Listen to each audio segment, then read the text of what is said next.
सर्वांना नमस्कार. स्वागत आहे आपलं मराठी चातुर्य कथा या यूट्यूब चॅनलवर. व्हिडिओला लाईक करा, चॅनलला सबस्क्राईब करा आणि बेल आयकॉनवर प्रेस करा, जेणेकरून सगळ्या नोटिफिकेशन्स तुमच्यापर्यंत वेळेत पोहोचतील. आजचा एपिसोड थोडासा हास्यास्पद आहे आणि धमाकेदार आहे आणि निश्चितच तुम्ही एन्जॉय कराल. तर आता रोहित आणि राणी राणावरून भांडत होते आणि चिडलेला राणा म्हणाला, तुम्ही बशा भांडत, मी निघालो, असं म्हणून तो गेला.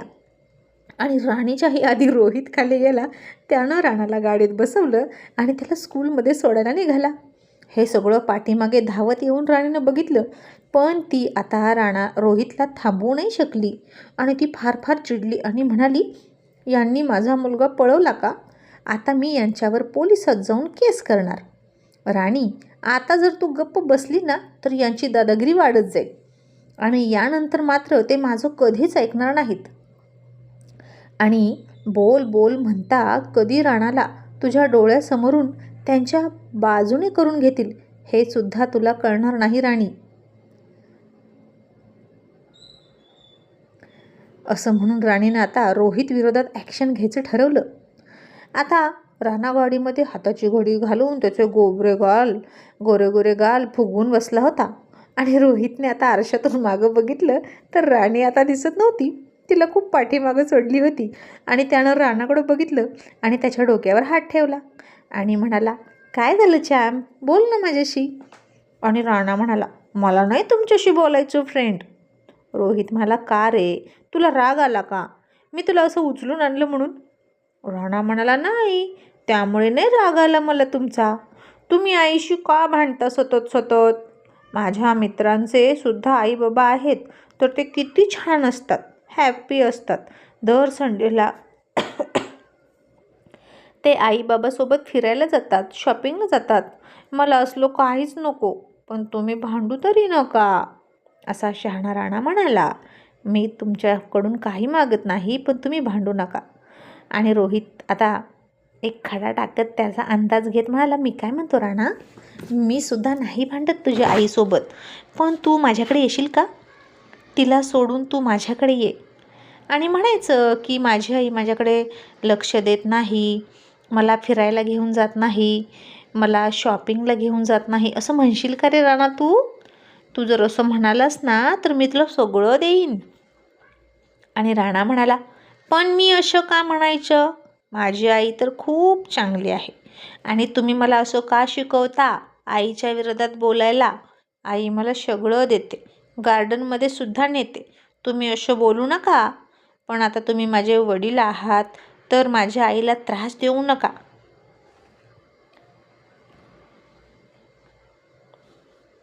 नाहीतर मला सुद्धा विचार करावा लागेल की तुमच्याशी बोलायची की नाही, कारण तुम्ही माझ्यासाठी आमच्या घरी येता आणि आईला भांडता. मग मी तुमच्याशी बोलू की नको फ्रेंड? आणि मला वाईट वाटतं माझी आई रडली तर, आणि मग मी तुमच्याशी कधीच नाही बोलणार. तुम्ही माझ्यासाठी येता ना आमच्या घरी, मग तिच्याशी का भांडता? तुम्ही तिच्याशी कशीही भांडता म्हणून ती खूप चिडते.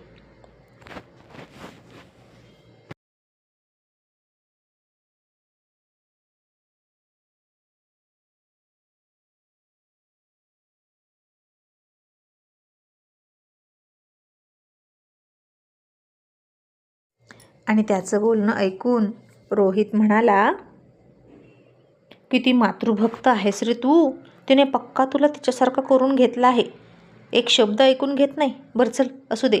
आणि रोहित मनात म्हणाला, याला फुगवून तर काहीच होणार नाही, हा राणीच्या विरोधात बोलणारही नाही, उलट याला फुगवता फुगवता माझीच हवा जाईल.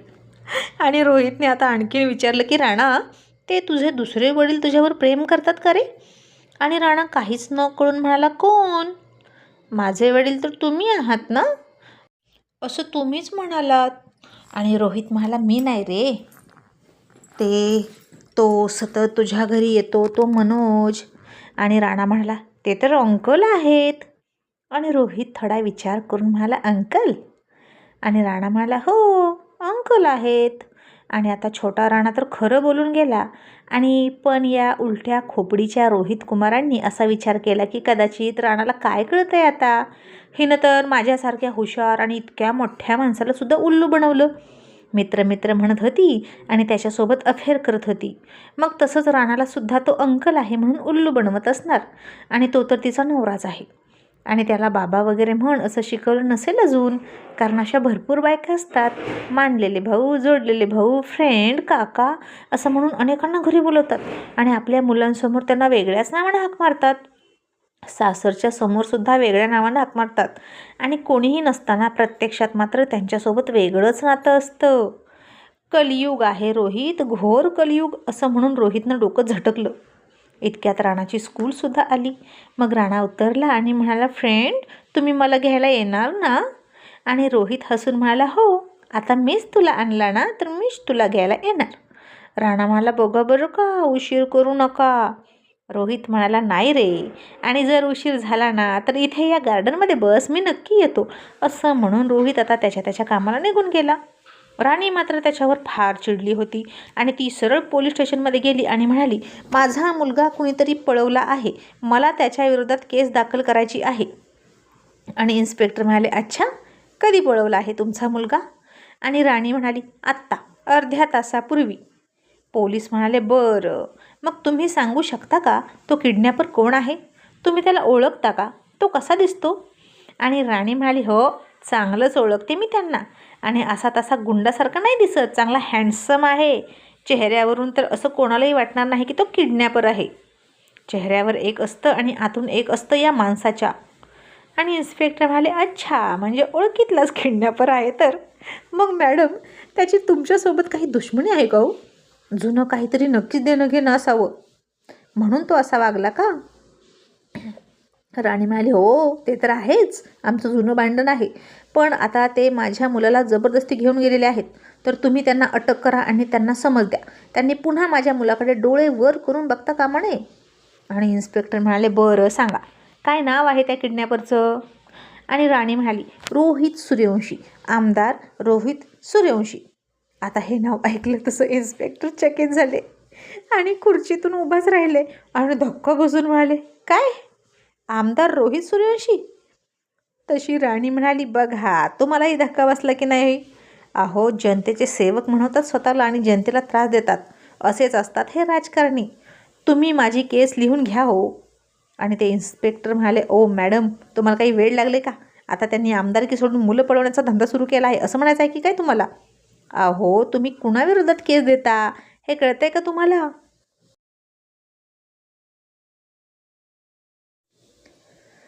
आणि राणी म्हणाली, हो, मला चांगलंच कळतंय, तेच ते आमदार रोहित मल्हारराव सूर्यवंशी. तुम्ही माझी केस घ्या बरं. आणि आता तर इन्स्पेक्टर केस घेणारच नव्हते, कारण ही सगळी पोलीस मंडळी राजकारणाचे तळवे चटत असतात. आणि केस घ्यायची नाही, उलट रोहितशी संपर्क साधायचा, त्याला सगळं सांगायचं, त्याला वाचवायचा, त्याच्याकडून फेवर घ्यायचा, कामं करून घ्यायची, असलं काय काय त्या पोलीसच्या डोक्यात होतं. आणि ते इन्स्पेक्टर राणीला म्हणाले, हे बघा मॅडम, तुम्ही जरा शांत डोक्याने विचार करा आणि तुम्ही कोणावर केस टाकता हे जरा पहा. अहो, तुमच्या मुलाला ते का पळवतील? त्यांचा काय संबंध? आणि त्यांचा आणि तुमचा तरी काय संबंध? आणि राणी म्हणाली, ते तुम्ही त्यांनाच विचारा. पोलीस पुन्हा बुचकळ्यात पडले आणि म्हणाले, हे पहा, तुम्ही म्हणताय की त्यांनी तुमचा मुलगा पळवला, मग ते सहजासहजी सापडतील का? कुठेतरी दूर घेऊन जातील ना तुमच्या मुलाला. आणि येडी राणी बारीक तोंड करून म्हणाली, नाही हो, ते त्याला स्कूलमध्ये सोडायला गेले आहेत. मला माहीत आहे त्यांनी माझ्या मुलाला कुठे नेलाय. तसे पुन्हा पोलीस चक्रावले आणि म्हणाले, ओ मॅडम, अहो, नक्की किडनॅप केला का स्कूलमध्ये सोडायला गेले आहेत त्याला? नक्की काय ते नीट सांगा बरं. आणि राणी म्हणाली, अहो, स्कूलमध्ये सोडण्यासाठीच पळवून नेलाय, तुम्हाला कळत नाही का हो? एकदा सांगितलेलं. आणि आता तिथे असलेले कॉन्स्टेबल इन्स्पेक्टर वैतागले आणि म्हणाले, मॅडम, तुम्ही आधी पाणी प्या आणि नक्की काय झाले ते सांगा. राणी म्हणाली, मला पाणी नको, मी काही घाबरली वगैरे नाही बरं का, मला माझा मुलगा हवा आहे. पण त्यांनी माझ्या मर्जीविरोधात माझ्या मुलाला उचललं, गाडीमध्ये घातलं आणि स्कूलमध्ये सोडायला गेलेत, मी नको म्हणत असताना सुद्धा. मग हे किडनॅपिंग झालं की नाही ते सांगा बरं.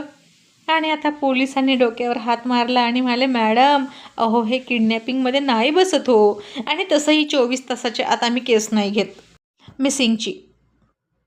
तशी राणी त्यांच्यावर चिडली आणि म्हणाली, तुम्हाला कोणी इन्स्पेक्टर केलं हो? अहो एखाद्याच्या मर्जीविरोधात त्यांचा मुलगा घेऊन जाणं, त्याला न सांगता घेऊन जाणं हे किडनॅपिंग नाही तर काय आहे? आणि इन्स्पेक्टर म्हणाले, हो तुमचं बरोबर आहे, तसं त्यांचं चुकलं, पण मी काय म्हणतो, त्यांनी असं का केलं? नाही म्हणजे त्यांचा हेतू तर शुद्ध आहे, त्याला स्कूलमध्ये नेऊन पोहोचवणं, आणि त्यांचा आणि तुमचा तरी काय संबंध?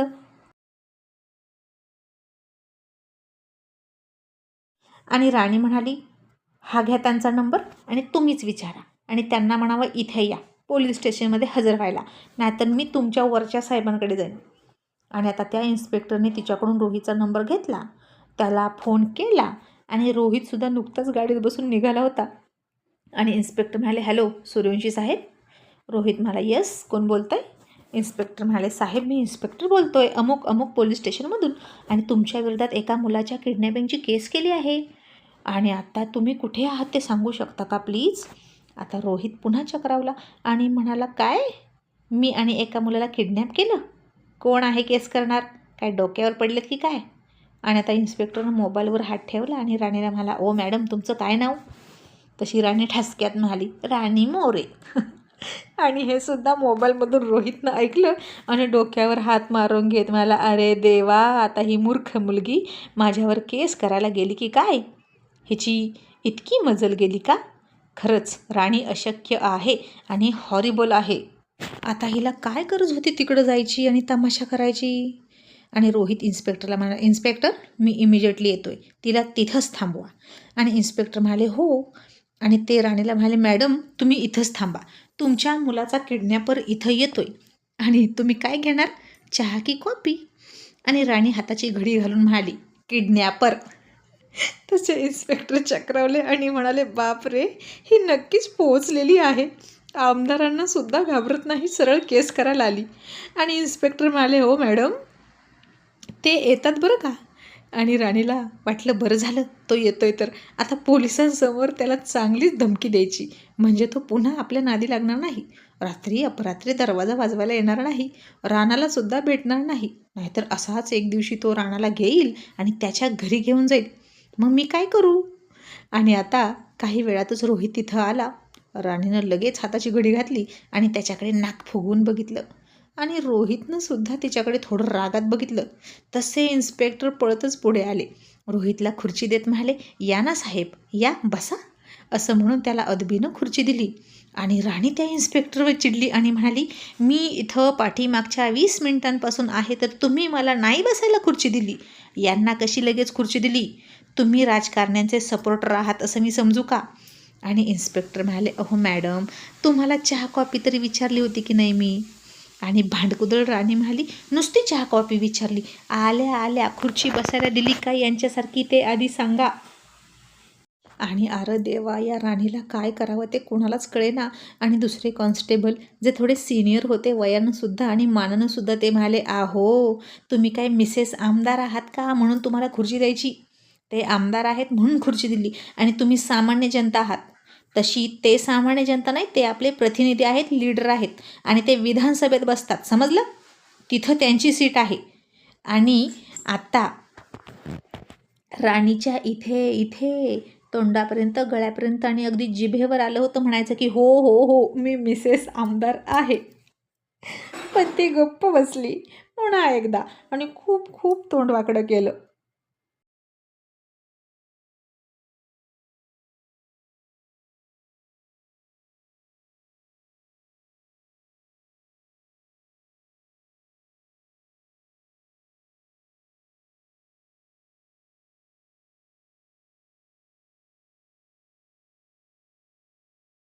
आणि मग राणी पुन्हा त्यांच्यावर पलटवार करत म्हणाली, त्यांची सीट विधानसभेत आहे ना, तिथलीच खुर्ची इथं आणून ठेवायची की इथलं कशाला द्यायची?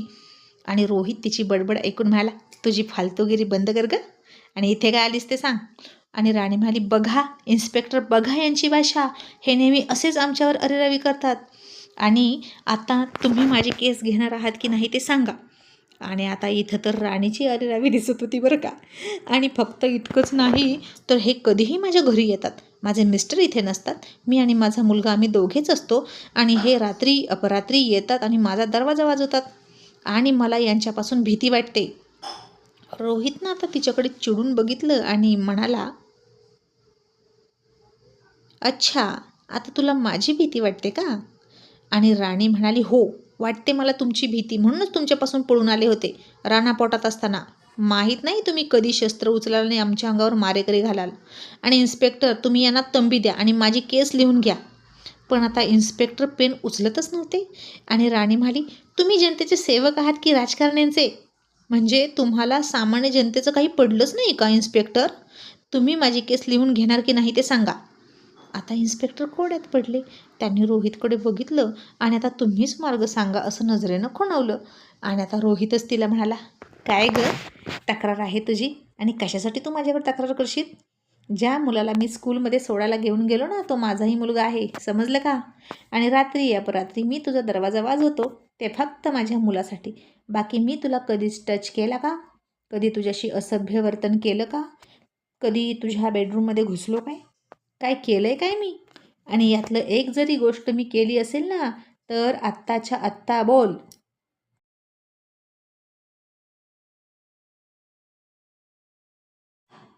आणि आता राणी मुलकाची खोटारडी होती आणि म्हणणारच होती की हो हो, तुम्ही माझ्याशी असभ्य वर्तन केलं, सकाळीच माझा तुम्ही हात पकडला जबरदस्ती.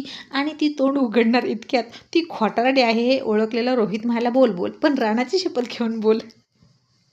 तशी राणीनं जीभ चावली आणि आता राणी गप्पच बसली, कारण यातलं त्यानं काहीच केलं नव्हतं. आणि राणाची शपथ घातली नसती ना तर चांगलंच खोटं बोलली असती असं म्हणाली आणि चांगलंच अडकवलं असतं या रोहित कुमारला. आणि राणाची शपथ घालून यानं तर मला जेरबंदच करून टाकली असं म्हणून राणी त्याच्याकडे रागात बघत होती. आणि रोहितलाच म्हणाली, खटारडे गुटले. आणि रोहित चिडून म्हणाला, हिच्या आईच्या गावात माणसात इज्जत काढते. तशी राणी इन्स्पेक्टरला म्हणाली, बघा बघा इन्स्पेक्टर, यांनी मला शिवी दिली तुमच्यासमोर. आणि पुन्हा रोहितनं तोंडावर हात ठेवला आणि गप्पच बसला आणि हिचं काय करावं हे त्याला सुचेना.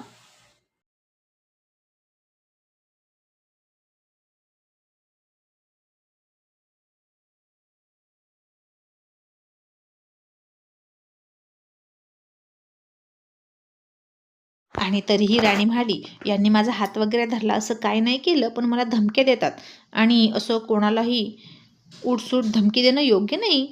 आणि पुन्हा राणाकडे यायचं नाही. आणि रोहित म्हणाला, येणार, तो माझाही मुलगा आहे, मी येणार.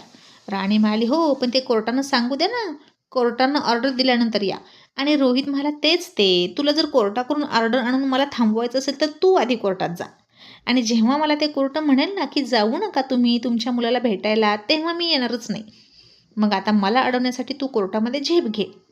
काही केस वगैरे लिहिली जाणार नाही माझ्या विरोधात, मी सांगतोय म्हणून. कारण इन्स्पेक्टर तो माझाही मुलगा आहे आणि मी त्याला स्कूलमध्ये सोडला आहे आणि ही माझी एक्स वाईफ आहे. तसे आता इन्स्पेक्टर चकितच झाले आणि म्हणाले, अच्छा, असा मॅटर आहे का? आणि राणी आता चिडली, तिचा हा वारसुद्धा फुसका झाला म्हणून.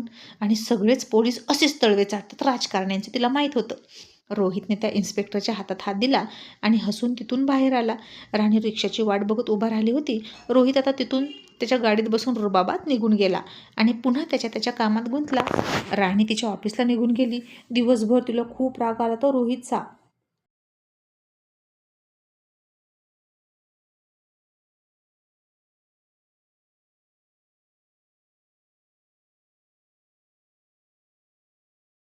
मग आता भरपूर सुट्टी घेतल्यामुळे राणीची कामं ऑफिसमध्ये पेंडिंग होती. आणि सगळेजण तिला विचारायचे की तुमची सुट्टी कशी गेली मॅडम, पेपर कसे गेले तुम्हाला? राणी म्हणायची, छान पेपर गेले, बघू रिझल्ट लागल्यावर कळेल इंटरव्ह्यूसाठी सिलेक्ट होईल की नाही ते. आणि सगळेजण तिला आत्ताच ऑल द बेस्ट करायचे आणि तुम्ही सिलेक्ट होणार असं म्हणायचे. मग आता स्कूल सुटलं आणि राणा रोहितची वाट बघत होता. पण आता रोहित कुमार राजकारणी एका ठिकाणी त्याचा पाय असतो का? एका ठिकाणावरून दुसऱ्या ठिकाणी, दुसऱ्या ठिकाणावरून तिसऱ्या ठिकाणी असा तो फिरत राहिला.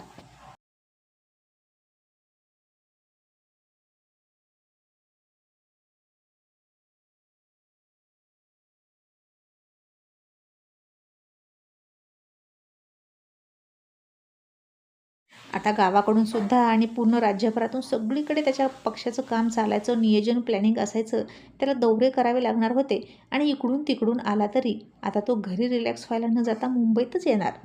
कारण इथे आता त्याला त्याच्या जगण्याचं कारण मिळालं होतं, ते म्हणजे राणा.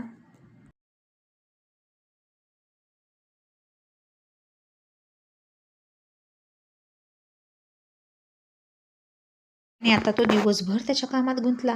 आणि एखादे वडील कसे जॉब करतात, 11 ते 5, आणि जॉब सुटला की मुलांना स्कूलमधून पिकअप करतात, 4 भाज्या घेतात, मग घरी येतात. तसं आयुष्य रोहित कुमारचं नव्हतं. तो सामान्य माणूस नव्हता, त्यामुळे त्याचं आयुष्यही सामान्य नव्हतं. आणि स्कूल सुटून राणा वाट बघत होता. त्याला सिक्युरिटी विचारायचे, राणा अरे जा ना घरी बाळा, तुला कुणी घ्यायला आलं नाही का आज? आणि राणा म्हणायचा, माझे फ्रेंड येणार आहेत मला घ्यायला, ते मला म्हणालेत की इथल्या गार्डनमध्ये बस, मग मी इथेच बसतो. आणि छोटा राणा रोहितच्या आश्वासनावर विश्वास ठेवून तिथेच बसला. रोहित मात्र त्याला आणायचं विसरूनच गेला होता. आणि राणी ऑफिसमध्ये होती, तिलाही उशीर लागणार होता. तिला वाटलं रोहित त्याला घेऊन गेला असेल, म्हणून तीही रिलॅक्स होती. मग आता रात्रीचे 8 वाजले तरी राणा इथेच होता. आणि आता हे जेव्हा राणीला कळेल तेव्हा या रोहित कुमारचं ती काय करेल हे पाहणं इंटरेस्टिंग ठरेल.